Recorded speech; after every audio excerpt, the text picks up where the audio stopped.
ملے گا. لوگ 10 لاکھ روپے خرچ کر کے گئے, وہاں سیلفی لے کے آ گئے, فوٹوگرافی کر کے آ گئے, سمجھ رہے ہیں اس کا حج چوپٹ ہو گیا. وہ وہاں ایک نیکی 1 لاکھ کے برابر ہے, تو ایک گناہ بھی 1 لاکھ کے برابر ہے. وہ لوگ اپنی خیر منائے جو عمرہ کے لیے گئے ہیں, اب وہاں سے پوسٹ بھیج رہے ہیں, وہاں سے سیلفی بھیج رہے ہیں, وہاں سے فیس بک پہ اپنی تصویریں شیئر کر رہے ہیں. پتہ نہیں کیا دماغ چوپٹ ہو گیا, الٹا پلٹا سارا کام ہو رہا ہے. اب جبکہ وہ یہی آ کے بولتے ہیں, کیا بولتے ہیں کہ صاحب ادب کا ہیست زیر آسمان از عرش نازک تر, نفس گم کردہ می آیت جنید و بایزید ایجا. یعنی حضور کا دربار وہ مقدس دربار ہے جہاں 1,40,000 فرشتے روزانہ آتے ہیں سلام پیش کرنے کے لیے, اور جو چلے گئے دوبارہ نہیں آئیں گے. اور پھر ادب کے ساتھ حاضری دیتے ہیں کون؟ سید الطائفہ, جو اولیاء صالحین کے گروہ کے سردار ہے جنید بغدادی. وہ سانس روک کر حاضری دیتے ہیں تاکہ سانس چلنے کی آواز بھی حضور کے کان تک نہ پہنچے. یہ ادب کی جگہ ہے جہاں جنید جیسے بزرگ, بایزید بستامی جیسے بزرگ سانس روک کے حاضری دیتے ہیں, اور یہ وہاں سے سیلفی شیئر کر رہے ہیں. اس لیے آج تو سرکار تاج الشریعہ کی بڑی یاد آتی ہے کہ حضور کچھ دن اور آپ بحیات رہ گئے ہوتے تاکہ یہ خرافات ختم ہو گیا ہوتا, لیکن آپ چاہے پردہ فرما گئے ہیں, لیکن آپ کے غلام حاضر ہیں. لوگ مانے یا نہیں مانے, مگر جو حرام ہے اس کو بولا جائے گا. لوگ مانے یا نہ مانے, جو غلط ہے اس کو غلط کہا جائے گا.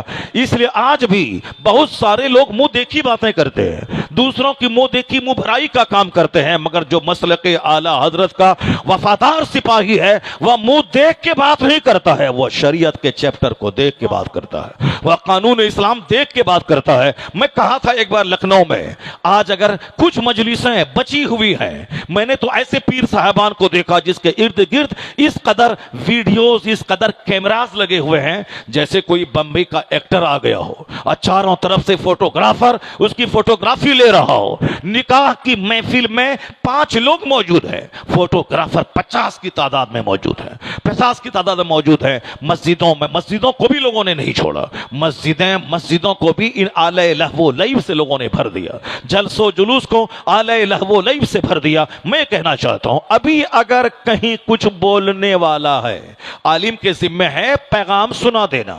کسی کی گردن میں چادر ڈال کے مسجد گھسانا یا نہ کسی نبی پہ فرض تھا, نہ کسی نبی کے غلام عالم پہ فرض ہے.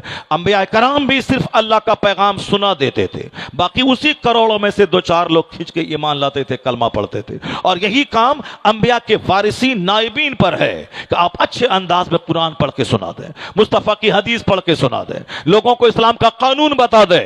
بس اتنا ہی آپ کا کام ہے. وما علینا الا البلاغ, یعنی ہمارے اوپر میں صرف پہنچا دینا, یہی ہے.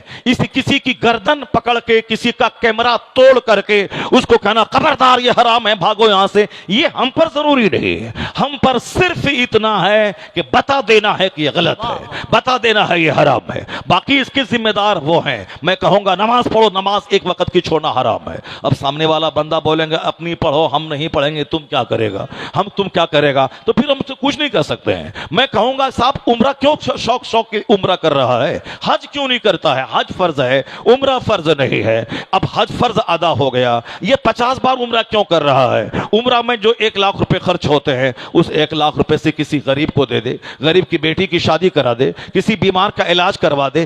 50 عمرہ میں وہ ثواب نہیں ملے گا جو ایک بندہ مومن کی بیماری کے علاج کرانے میں مل جائے گا. چونکہ مرد مومن کی ضرورتیں پوری کرنا, اس کی حاجت روائی کرنا, مشکل کشائی کرنا, یہ بہت بڑا کام ہے. 10 سال کے اعتکاف سے بہتر ہے ایک مسلمان کے کام آ جانا.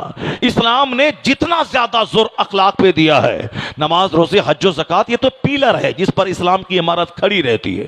لیکن اسلام کا حسن اخلاق ہے, اسلام کی بیوٹی اخلاق ہے کہ کیسے مجھے سماج میں رہنا ہے, کیسے مجھے اپنی بیوی سے ڈیل کرنا ہے, کیسے مجھے اپنے بچوں سے سلوک کرنا ہے, کیسے مجھے اپنے پڑوسیوں سے سلوک کرنا ہے, بحیثیت بیوی, بحیثیت شوہر, بحیثیت اولاد, بحیثیت والدین, بحیثیت پڑوسی, بحیثیت رشتہ دار کیسے جینا ہے, بحیثیت حاکم کیسے جینا ہے, اور بحیثیت محکوم کیسے جینا ہے. یہ ساری باتیں, گائیڈ لائنز حضور نے